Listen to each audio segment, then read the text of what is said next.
Đi cắt cỏ cho mấy em dê thôi.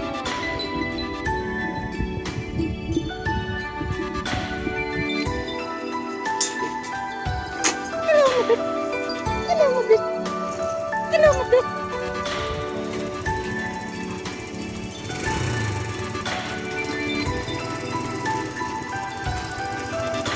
Đi cắt cỏ thôi.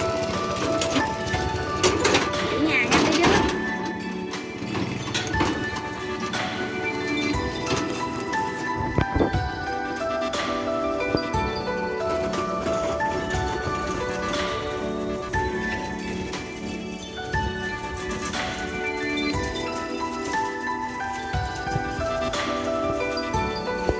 Cây cỏ cũng cần được chữa lành. Mình hơi bị đu trang.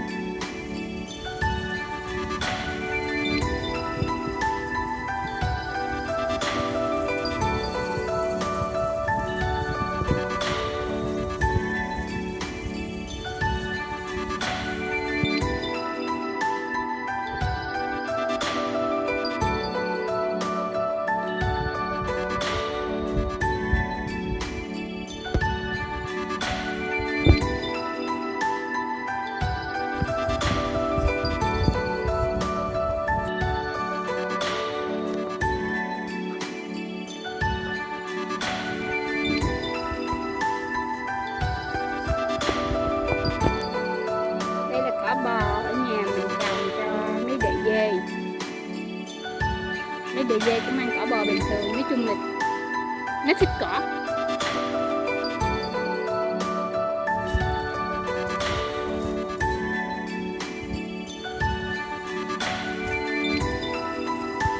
Quả là món khó khẩu của em.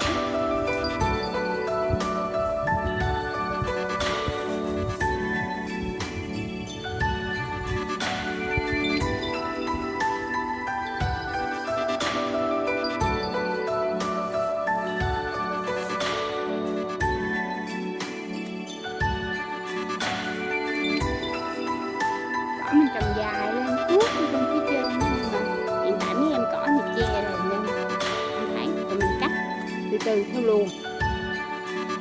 Chính xác là ông xã mình cắt, không phải mình cắt đâu.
tại bà chân thương mà.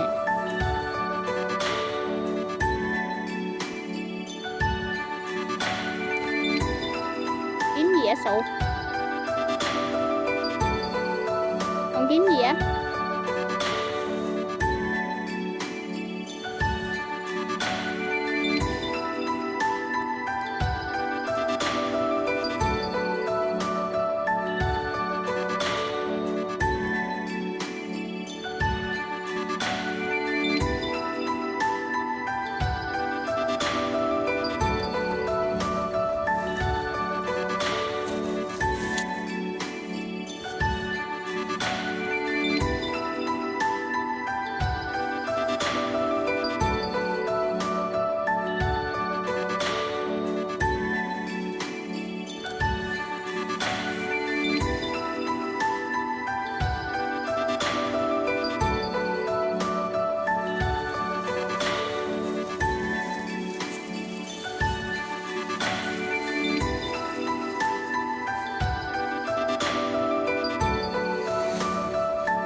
Đầy xe rồi, chúng ta về nhà thôi.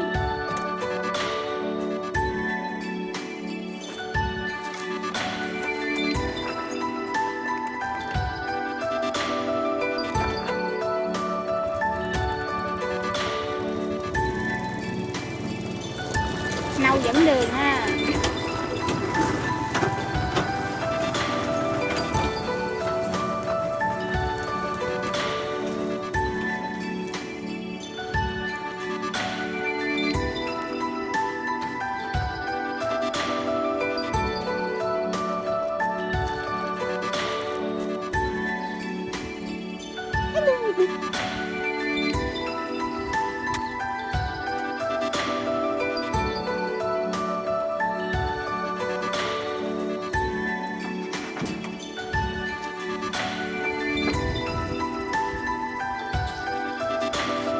Ai ở đây trong nhà đi vô nhà ta cắt cỏ đây.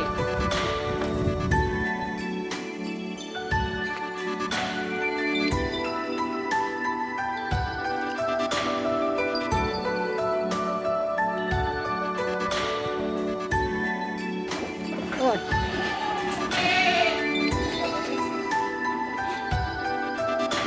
Trời ơi, nó bù xuống cái cửa, tưởng đâu nó cho đi.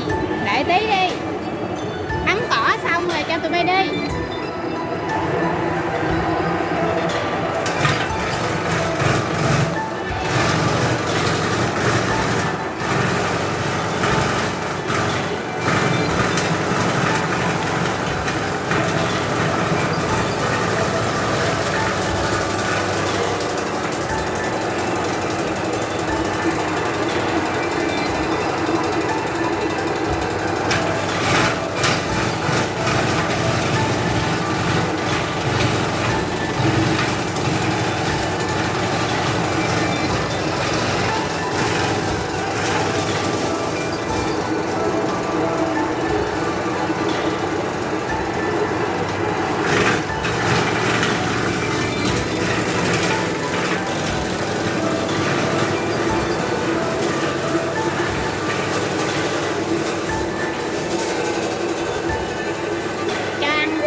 xay đi, chiều lại đi ra đồng.